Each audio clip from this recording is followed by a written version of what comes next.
अस्सलाम वालेकुम स्टूडेंट, मैं हूं ज़फ़र। पिछली वीडियो में मैं आपको अलिफ, मद्दा और बे लिखने के बारे में बता चुका हूं। इस वीडियो में आप कलम, पेन और मार्कर से जीम और जीम के आदि अशकार बनाना सीखेंगे। सबसे पहले हम कलम को तिरछा रख के कलम की नोक से जीम का ऊपर वाला हिस्सा बनाएंगे।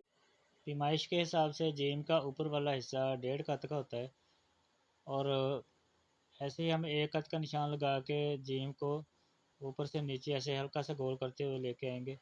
जीम की शेप ऑफ मून बनाने से पहले हम जीम की 3.5 कत पैमाइश करेंगे। फिर उसके बाद 2.5 कत का निशान हम नीचे लगाएंगे। अब हम जीम की शेप ऑफ मून बनाएंगे और जीम की गुलाई को हम गोल करते हुए 2.5 कत और 3.5 कत के निशान से मिलाएंगे। ऐसे ही जीम को गोल करते हुए 3.5 कत के निशान से मिला देना है। ऐसे ही अगर आप पैमाइश करके जीम बनाओगे तो बहुत ही प्यारी जीम बनेगी। ऐसे ही अगर आप 10-15 बार प्रैक्टिस कर लेते हैं तो आपको पैमाइश करने की भी ज़रूरत नहीं पड़ेगी।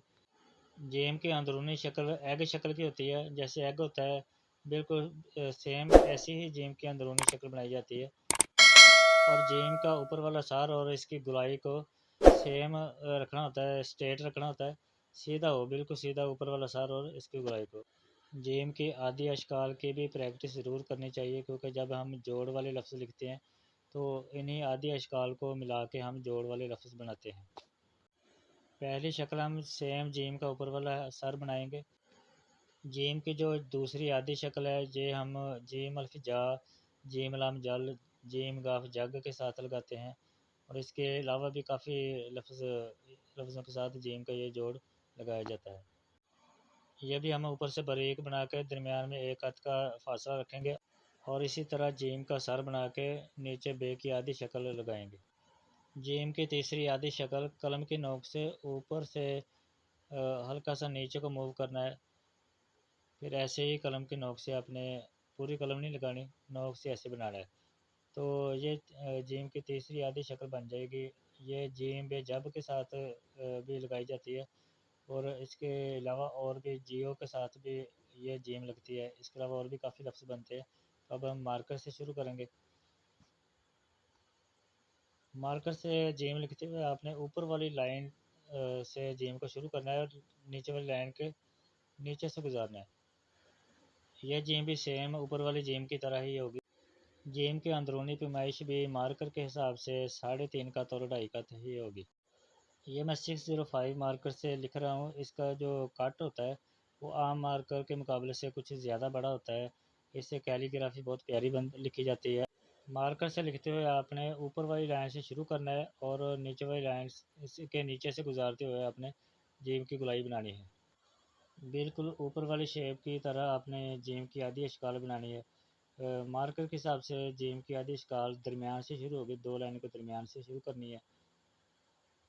इनकी आप जितनी भी ज़्यादा प्रैक्टिस करोगे, जितनी ज़्यादा प्रैक्टिस करोगे उतनी ज़्यादा आपके हाथ में ज़्यादा सफाई आएगी, ज़्यादा अच्छा लिख सकोगे। बस बार बार इसकी प्रैक्टिस करनी है। अब मैं आपको कट वाले पेन से लिखना बताऊंगा कि कट वाले पेन से जीम कहाँ से शुरू करनी है।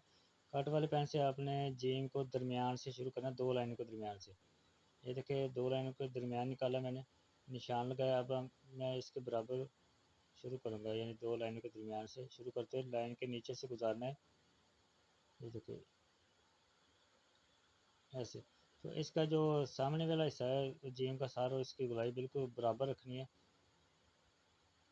ये देखिए जीम को दरमियान से शुरू किया मैंने और लाइन के नीचे से गुजारते हुए इसकी गुलाई बनाई।